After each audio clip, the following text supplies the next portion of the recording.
The story of Noah building an ark to save his family and save thousands of animals from a flood which destroys all life on earth is an epic from many people's childhoods. It's a wonderful story found in the Bible, the Quran, and the Torah. But is it in fact real history? Now the technology exists to examine this well-known epic with the eyes of science. We will weigh out the evidence from archaeological finds in Iraq. We will examine the proof that a global flood did cover the whole planet. We'll also create an historically accurate picture of the real Noah, who he was, where he lived, and what he might have looked like.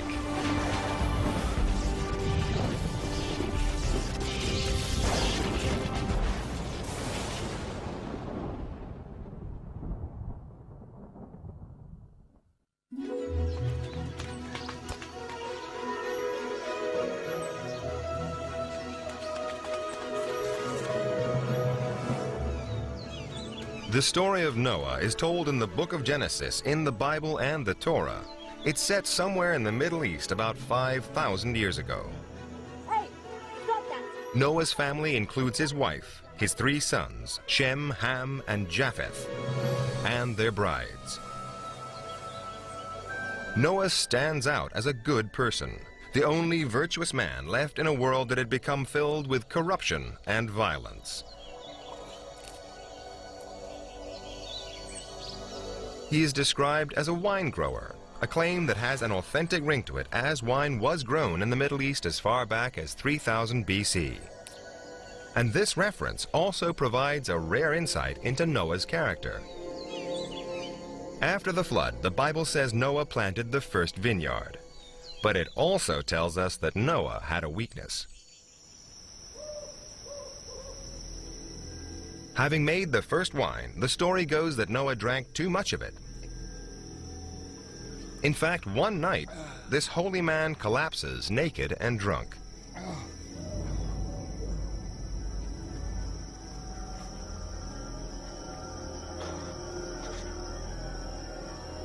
Hisham! Hisham! Horrified, his sons Ham and Shem cover their father.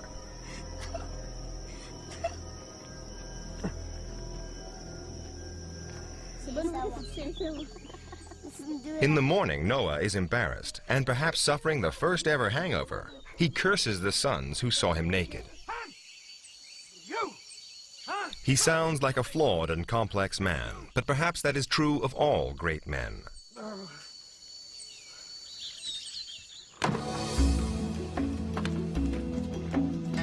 But Noah was probably a very reliable man because God gives him a very big mission. The story goes that God warned Noah in a dream that he was going to punish humanity for its sins with a flood that would cover the whole earth. To save Noah and his family, God told him to build a boat of wood and to line it with pitch inside and out. He also ordered Noah to give the ark 3 decks, a roof, and a door. But the most surprising of God's instructions was the sheer size of the ark. The Bible spells it out in cubits. Traditionally, a cubit was the length of a man's forearm, about 1.5 feet. The Bible says Noah built an ark 300 cubits long and 30 cubits wide by 30 high. That's almost as big as modern supertankers and cruise liners like Titanic.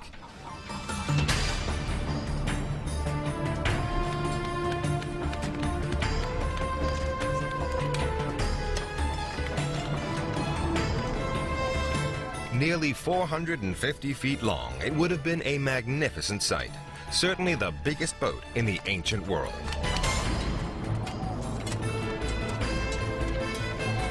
Quite an achievement for an ordinary man. Now, the Bible assumes it was possible to build this monster vessel out of wood alone. It's a pretty big assumption.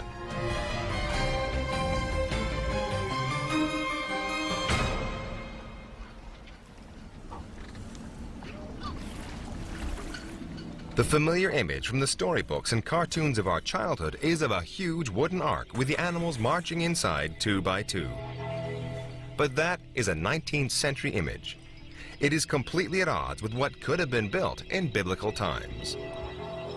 According to Tom Vosmer, an expert on ancient boats, not even 19th century engineers could have built a 450-foot ark out of wood alone.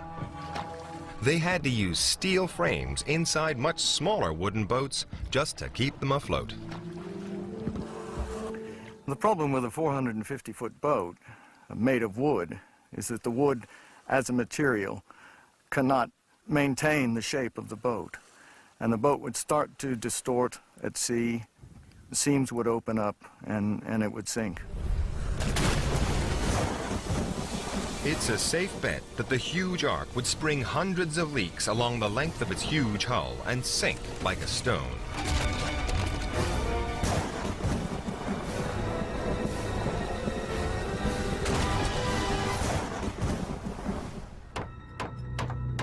That's not to say Noah didn't build an ark. It's just that it would have been much smaller. Then there's another problem. How could he cram 2 of every different kind of animal into the ark?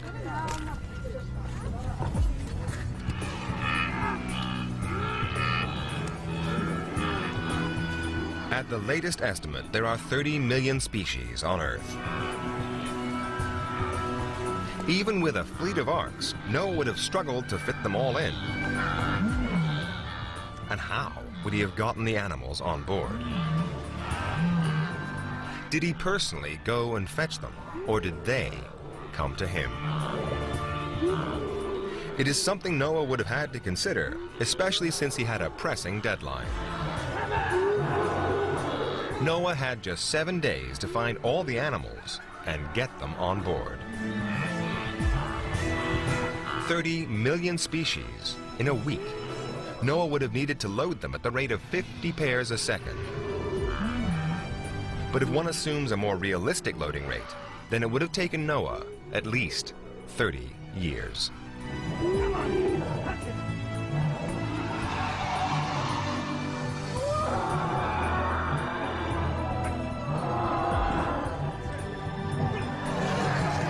It may seem like there's a stark choice. Dismiss the story as myth or appeal to the hand of God. But there may in fact be another explanation. The instruction to load all the animals could have referred only to all the animals in Noah's part of the world. In fact, the book of Genesis specifies which animals Noah was to load. The same book has a second set of instructions, which are much less well known but present an even more realistic scenario. Noah is told to take 7 pairs of clean animals. Clean animals were those considered suitable for ceremonial sacrifices to God.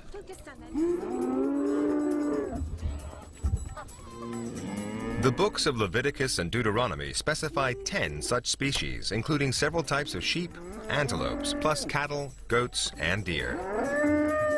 7 pairs of 10 species. That's 140 animals. Then Noah is directed to take a pair of each impure animal and bird. Again, the books of Leviticus and Deuteronomy list 30 or more. They include the pig, the hare, the lizard, the snail, and so on. That's a further 60 animals. Then finally, Noah is told to load 7 pairs of the clean birds, like doves, ducks, and cockerels. Adding all that up, Noah had 260 animals. That's child's play compared to 30 million. Especially if you discount the elephants, kangaroos, and reluctant camels.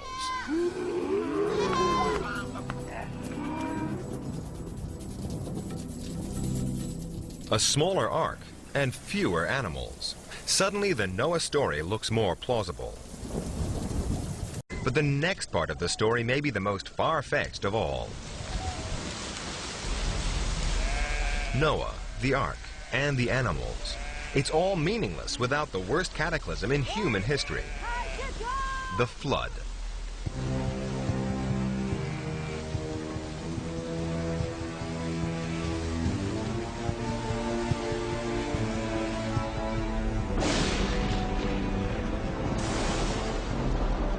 According to the Bible, it rained until the whole world was covered in water.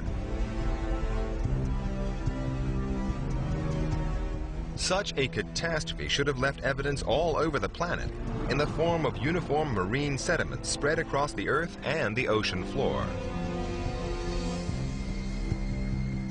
But have geologists found any proof of a devastating global flood?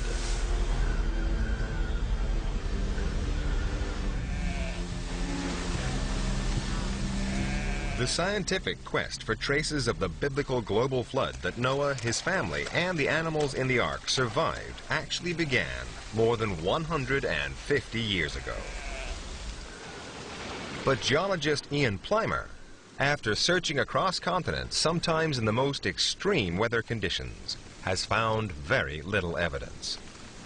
A great flood would leave a signature. It would be a very, very large signature apparent all over the world. There is no such signature. There is no evidence. In fact, there is only overwhelming evidence to the contrary. The absence of direct evidence is only one of the problems with the story. The whole idea of a global flood flies in the face of what is known about planet Earth. To flood the entire planet to the top of the Himalayas would take 3 times the volume of water in the oceans. It's hard to imagine where such a deluge could come from. The Bible provides some clues. It says it rained for 40 days and 40 nights. But even non-stop, that's not enough. We know of how much water we've got in the oceans. We know how much water is in the polar ice caps. We know how much water is in the atmosphere, and we know how much water is in the rocks. If we put all of that together, which has happened many times in the geological past, we still do not flood the continents.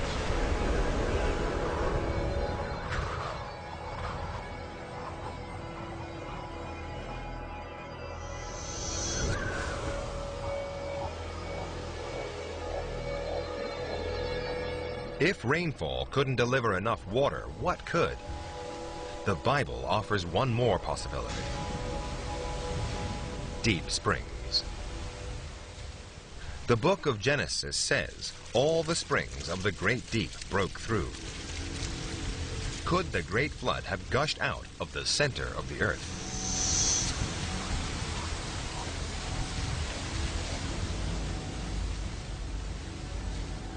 It's an impossibility to have that much amount of water coming out from springs, fountains or geysers.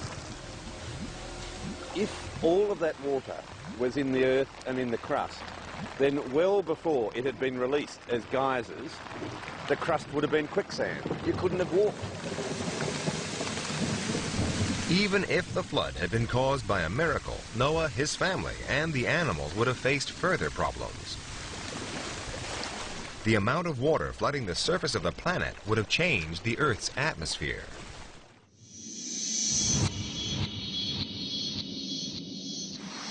The atmosphere would have had a huge amount of water vapour dissolved in it.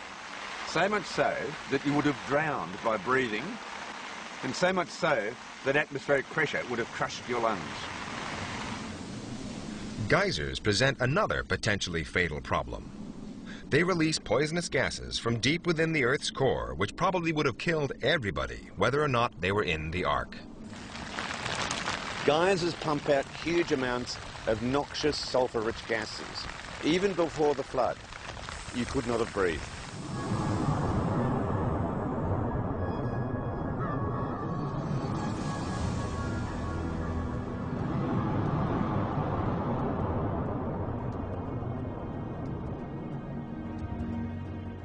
If nothing on Earth could cause the flood, how about something from space? Like a comet. They contain vast amounts of frozen water. But to flood the entire planet, the comet would have to be 1,000 miles wide, or as big as Brazil.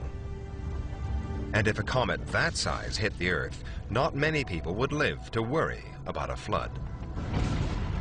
The friction caused by the comet's forced entry into the Earth's outer atmosphere and its impact as it struck Earth would be equivalent to 12 trillion megatons of TNT.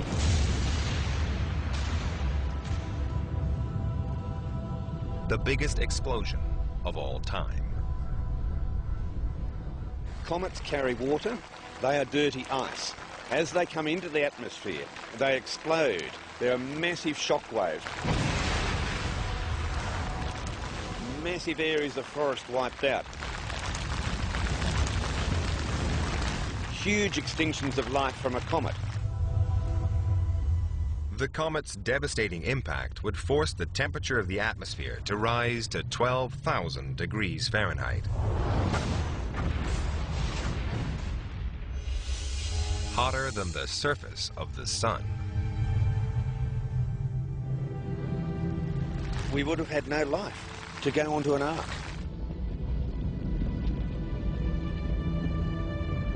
Noah, his family, and all the animals 2 by 2 would have been fried to charcoal before the whole flood started.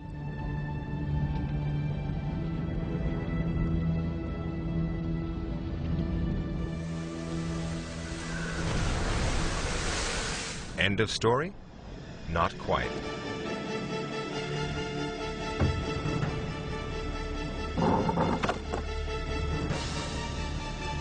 According to the Bible, Noah's Ark landed in the mountains of Ararat, today in eastern Turkey. The earth was revealed at last, and the animals disembarked after months below decks to repopulate the world.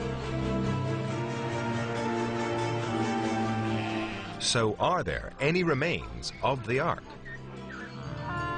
The problem is that the evidence, wood, rots in a matter of centuries.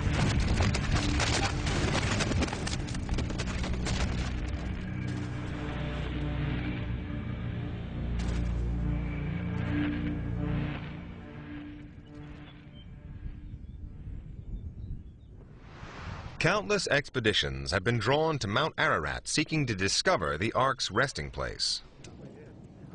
There are no obvious remains of the Ark on the slopes of Mount Ararat.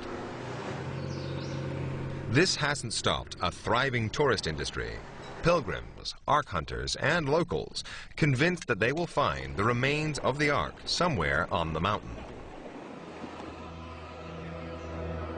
One French expedition in the 50s did find an ancient-looking piece of wood 12,000 feet up in a glacier.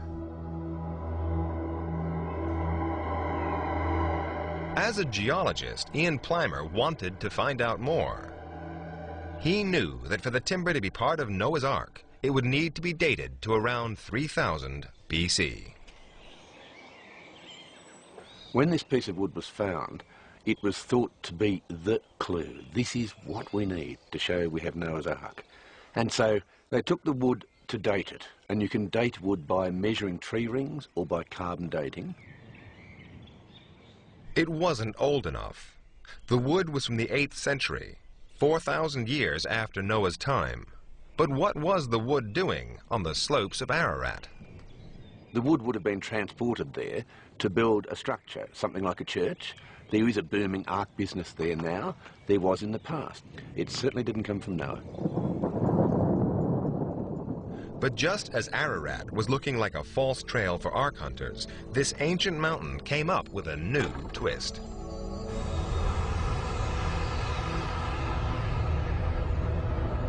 In 1949, U.S. Air Force planes photographed the summit of Mount Ararat. Rumors began to spread that they'd spotted a boat structure in the ice. For decades, the CIA withheld the pictures. But then, through the Freedom of Information Act, the CIA finally released the photos in 1995. At first, there's nothing in the CIA picture to suggest a boat. But look closely. you can see a huge dark shape sticking out of the ice cap. It's about 450 feet long, the right length for the Ark. The anomaly has tantalized Ark hunters since the pictures were released, but geologists remain unconvinced. It's such a poor quality, grainy image that it's very hard to tell whether it's an ark or chicken entrails. You can see dark shapes anywhere from the air, be they in ice or on the ground. Some of them are arc-shaped, others are not. It's not at all convincing from one single poor quality photograph. But hopes were raised again in the year 2000 with new pin-sharp satellite images of the strange shape. This one shows a snow ledge believed by Ark hunters to conceal a boat-shaped outline. But for Ian Plimer, this is just another of nature's random shapes. Well, this is a fabulous photograph, far better resolution than the CIA photograph. However, we see nothing spectacular here. All we see is evidence of retreating and advancing ice. In fact, all the geological evidence indicates that an Ark could not have remained frozen in a glacier for long. The ice is constantly pushing material down the slopes of Mount Ararat and ultimately taken any ark that might have been there to the bottom. It would have spattered out as all glaciers do. As they move downslope, anything they pick up, they spit out, be it rocks, be it arks. In addition to fragments of wood and photos, there are dozens of alleged sightings of the Ark. Biblical scholar Lloyd Bailey has made an exhaustive analysis of all the claims and found them to be false. An amazing amount of evidence has been produced by Ark searchers in support of the Ark having landed there. But photographs are alleged to exist, but you can't find them. Newspaper articles of sightings are alleged to exist, but they are lost. Ark searchers want desperately to be able to support the Bible in an age of doubt, in a modern rational age. And that desire is so strong that they can rationalize away the overwhelming evidence that there is no boat there and no evidence whatsoever that there ever has been. The traditional Noah story may not pass a rational historical test, but maybe it was never meant to.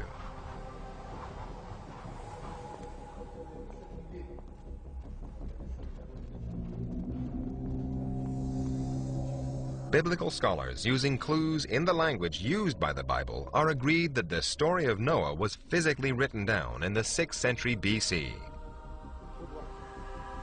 The scribes who wrote it were Jewish priests who were in exile in Babylon, today modern Iraq.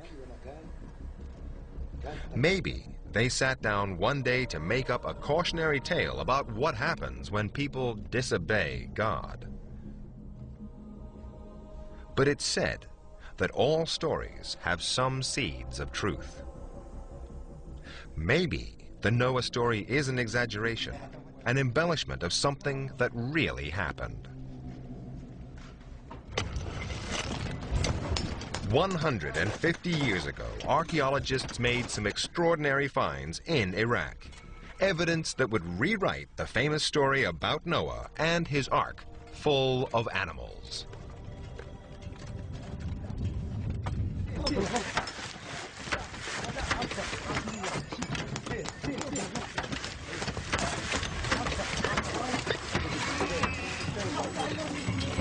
In 1851, British archaeologist Sir Henry Layard explored the ruins of the Babylonian Library of Nineveh.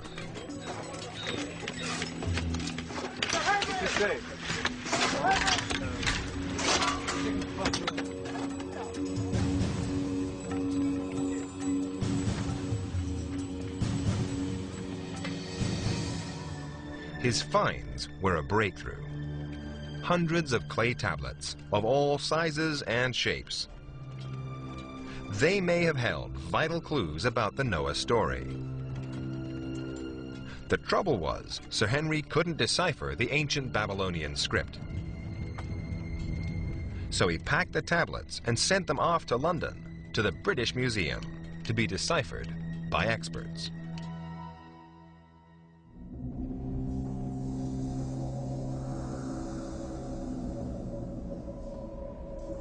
The museum staff had no idea about the sensational information encrypted in the tablets. So they languished in their vaults for years until 1872, when they came to the attention of museum assistant George Smith. Dr. Irving Finkel today runs the department in the British Museum where George Smith worked. Smith had a peculiar quality, tantamount to genius, which meant that he could look at a cuneiform tablet and know what it was about, more than anybody else before him and probably anybody else since. I mean, he wasn't a trained philologist. He knew a bit of Hebrew, he knew a bit of Arabic, he could look things up in the dictionary. But he just had this amazing quality that he could look at a bit of clay which to everybody else looks like a dog biscuit and know what the words meant. And he was the person in our department who read about the flood for the first time. What George Smith discovered among the tablets was an ancient story about a great flood, the Epic of Gilgamesh. It was a breakthrough Smith himself could barely comprehend. The impact on him was something he could hardly control.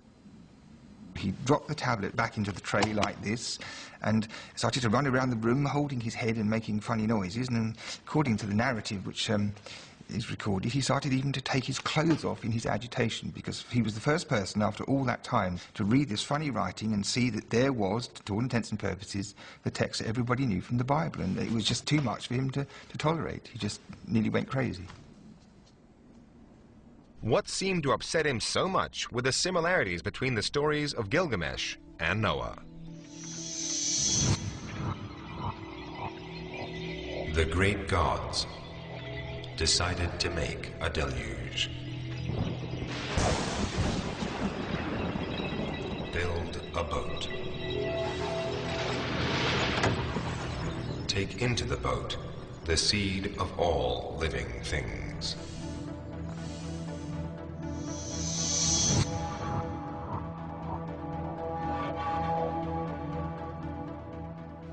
Irving Finkel has a theory why George Smith behaved so oddly that fateful day. The sheer excitement might have triggered some sort of brain seizure.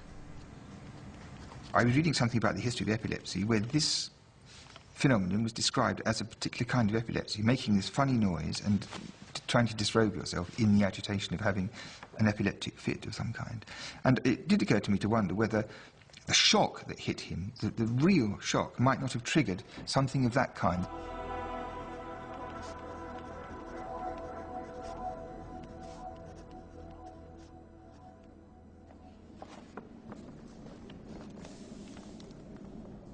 Since then, yet more accounts of the flood story were unearthed in Iraq, confirming that the story first emerged in ancient Mesopotamia, the place where the great Sumerian, Assyrian, and Babylonian civilizations were born.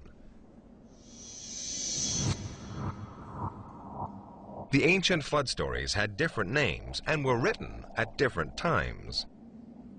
But they all pointed to a common ancestor composed some 5,000 years ago. One original story about a disastrous flood.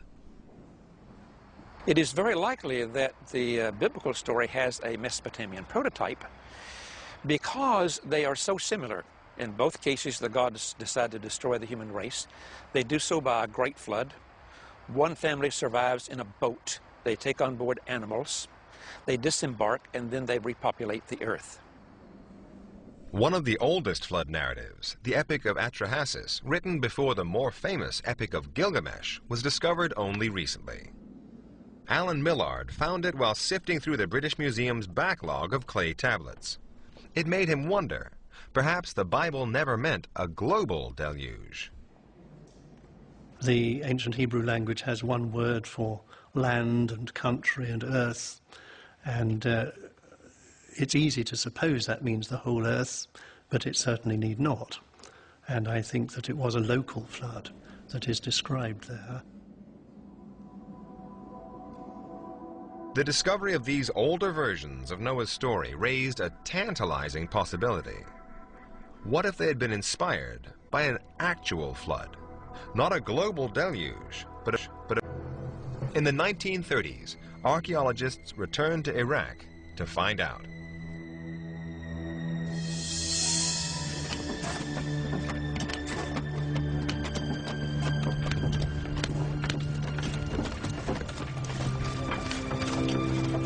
In 1931, a team of archaeologists led by Leonard Woolley and his wife Catherine were excavating the ruins of the ancient Mesopotamian city of Ur. The Woolleys were a colorful husband and wife team, friends of Lawrence of Arabia and of Agatha Christie, the novelist. They left a detailed record of their finds, revealing that they dug 5,000 to 6,000 years into the past, the right time frame for the Noah story.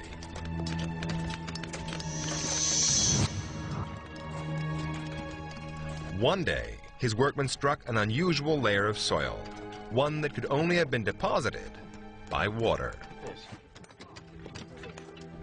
When the soil was analyzed, it showed that the silt had been deposited by river water. Now, Mesopotamia suffered regular seasonal floods, but this was a massive layer, something out of the ordinary.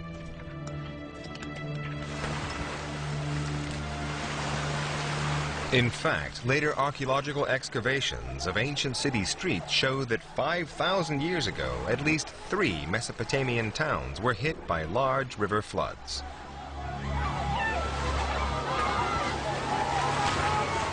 So Leonard Woolley and his wife had hit the jackpot. There had been a massive flood in ancient Mesopotamia after all.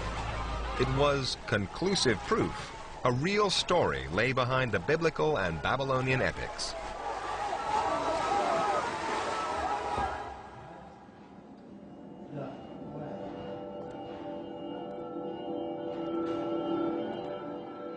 In committing the story to writing, the Sumerian scribes may have embellished it with myths and supernatural events. But there are plenty of practical details too, and they are priceless in reconstructing a story that's historically plausible. However, it does mean starting afresh.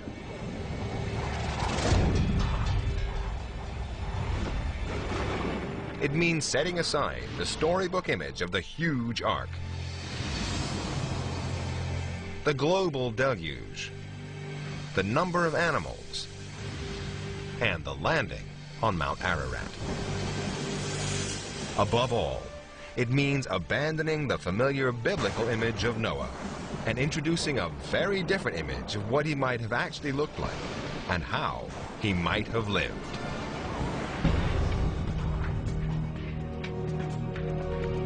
Archaeological finds have established the Noah story may actually have happened in Sumeria, an ancient civilization in what is now Iraq. The Babylonian accounts say that the story begins in the city of Shuruppak. This was the cradle of civilization. The Sumerians invented writing, the wheel, and accounting. And what is known of Sumerian culture offers the first glimpse of the historical figure behind the flood stories. The most obvious difference is how Noah looked. Forget the man in biblical robes and imagine instead a Sumerian from head to toe, wearing eye makeup with a bald head and even a kilt. Then there's what he did for a living. The Epic of Gilgamesh says the Sumerian Noah owned silver and gold. 5,000 years ago, these were the currency of wealthy merchants, suggesting that the Sumerian Noah was not a farmer or a wine grower, but a businessman. Instead of an ark to survive the flood, the Sumerian Noah is more likely to have built a boat to make money, hauling grain, beer, and animals. All the big trading centers, like the great city of Ur, lay on the Euphrates. It was cheaper to take cargo on river barges than by overland caravans.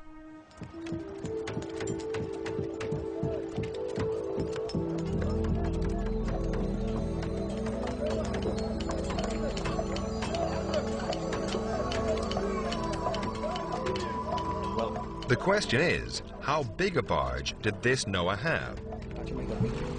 The Sumerians used a variety of boats on the Euphrates, from small reed canoes to wooden ones 20 feet long. But the Babylonian sources agree the flood boat was much bigger than those. There was an obvious incentive for merchants to build the biggest commercial river barge possible. But they would have been limited by the technology available. No remains or inscriptions of large Sumerian boats have been found yet. So instead, marine archaeologists have asked how big a boat could the Sumerians have built with the available know-how.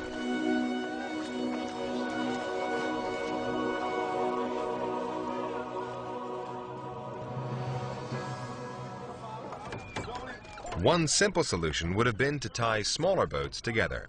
Hold it a bit! Marine archaeologist Tom Vosmer believes there are clues to this effect in the Epic of Gilgamesh. It says that the boat was divided in sections. Probably one of the best ways to do it would be to build it in units, such as the size of this, and use it as a pontoon in a river barge, actually. And hold a number of these together, lash them together with some rope and heavy timbers, and then they could build the ark on top of that. And it was probably a system that could have been used on the rivers quite easily.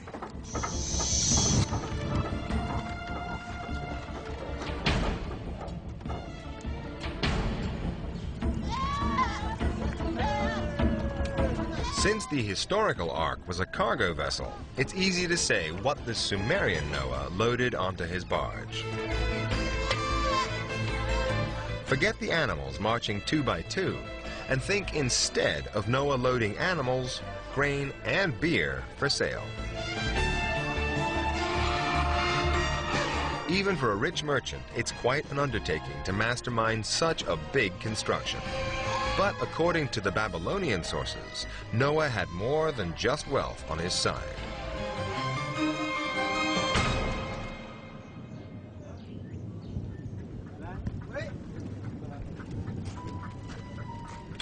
They say Noah was the king of the city of Shuruppak, but he wasn't above the law.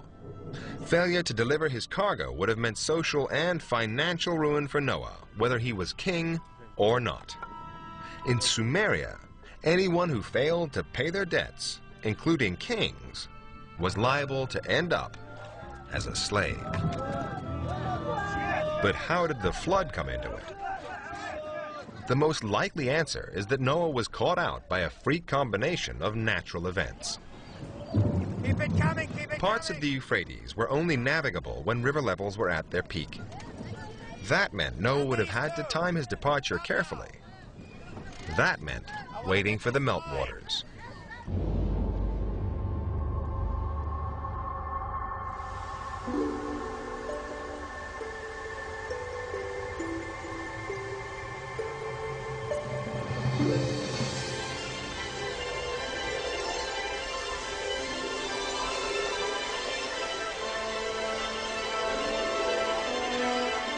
Melting snow from the Armenian mountains increased the flow of the Euphrates in July.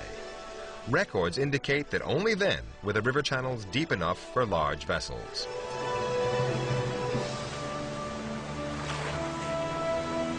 But there was a risk. If Shuruppak was hit by a freak storm just at the moment that river levels were at their highest, then the peaceful waters of the Euphrates could turn into a raging flood. But the average rainfall in dry years in July was 0.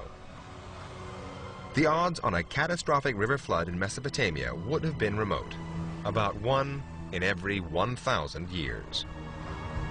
So if it happened, it should have been worth writing about.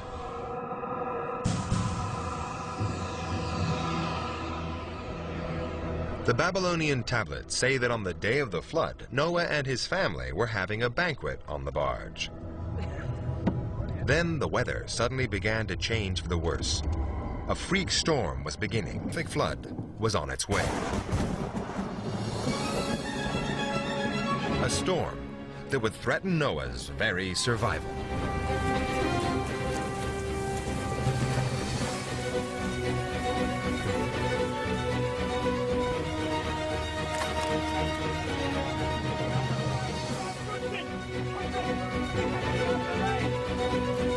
If a flash flood was big enough to sweep away Noah's Ark, and put his life in danger. It would have begun with rainfall of tropical intensity in the mountains where the rivers rise. Mesopotamia isn't in the tropics, but there's evidence that hurricanes and tropical storms could get that far. Some 6,000 years ago, it was much warmer and wetter, and it would be no surprise whatsoever to get a tropical storm. We could have had 10 times the rainfall. Some of these meteorological events are absolutely catastrophic, and these are the sort of events that we record in history. We don't record the normal day-to-day humdrum. If a freak storm coincided with the seasonal snow melt, then the Euphrates could easily have flooded the Mesopotamian plain.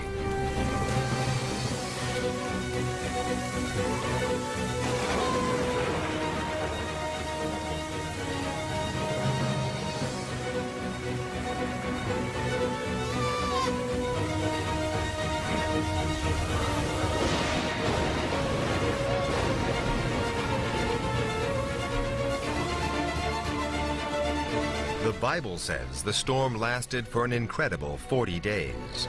The Babylonian tablets say it was 7. But even a single day would have been terrible, life-threatening.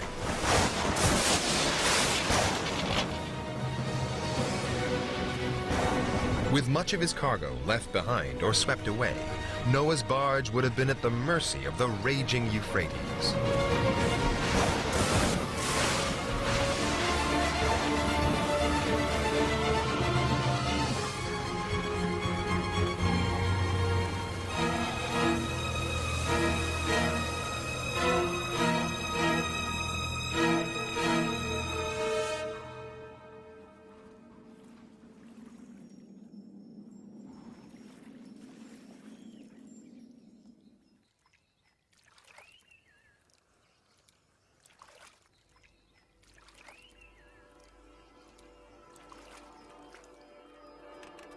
The following day, say the Babylonian tablets, Noah and his family couldn't see land. The flood extended for miles. After the storm, Noah and his family must have longed for the waters to subside and ground them on the banks of the Euphrates. In fact, their problems had only just begun. All versions of the story agree that they couldn't see land for at least 7 days. The Bible concludes that Noah's flood covered the whole world. But there is, in fact, another explanation. Noah's family would have believed that they were drifting on the flooded Euphrates. They would have been relieved that at the very least, the river water meant they wouldn't die of thirst. Salt. But the Babylonian versions suggest that the water was salty.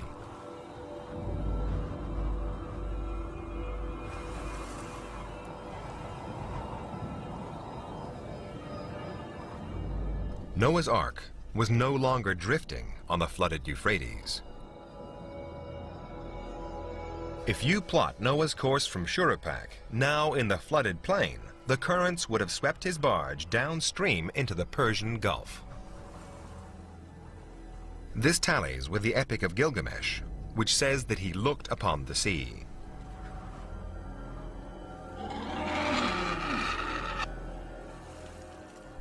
There's no telling how long Noah and his family would have stayed marooned in the Persian Gulf. The Bible records more than a year. The Babylonian tablets suggest just a week. Either way, Noah and his family had a big problem: salty water. What would they drink? Without fresh water from rain or river, their only alternative would have been the beer they were carrying for their traders. Beer is actually a good alternative. And we know they had it 3,500 years ago. They were brewing beer. And beer anyway is 98% water, and it's full of nutrients. Most important, it's sterile, and wouldn't suffer from contamination like water might.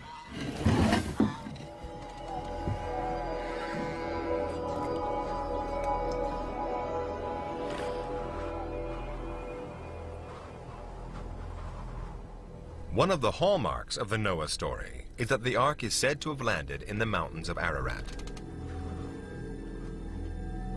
But if there was no global flood, then it's far more likely that it landed somewhere else altogether. The mountains of Ararat lie to the north of Shuruppak. Swept downriver, the barge would have grounded 500 miles away on the shores of the Persian Gulf. In the Bible, once the ark has grounded, the story is almost over. But the Babylonian tablets hint that Noah's adventures were far from over. There are several puzzling references. One talks of the overthrowing of his kingship. Another says the flood hero was expelled.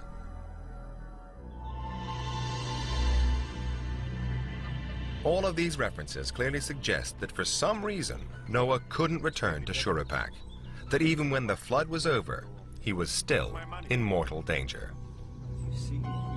The most likely explanation is that many of Noah's creditors had survived the deluge, had tracked him down, and were now demanding their money back.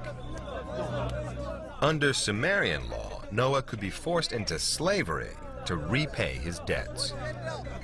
He would have had to flee the country to avoid prosecution. Precisely where the fugitive Noah went is something of a mystery. One of the Babylonian tablets say that Noah went to live in a land called Dilmun. Now that's the Sumerian name for the modern island of Bahrain. Maybe this is where he came to rest.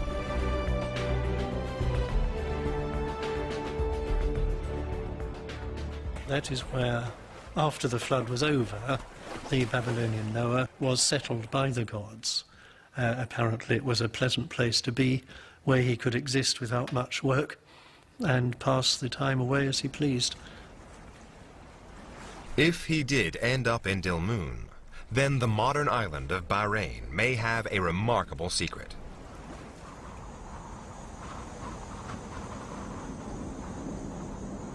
Its landscape is dotted with hundreds of thousands of burial mounds, and only a handful of these tombs have been excavated. But many date back to Sumerian times. They are the sort of place a great king would be laid to rest in.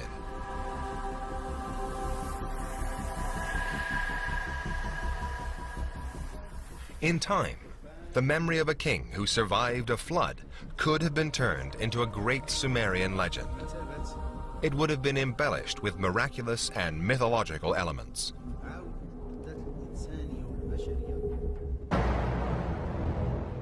Eventually, it would have been written down, copied and recopied by generations of scribes, giving rise to new versions.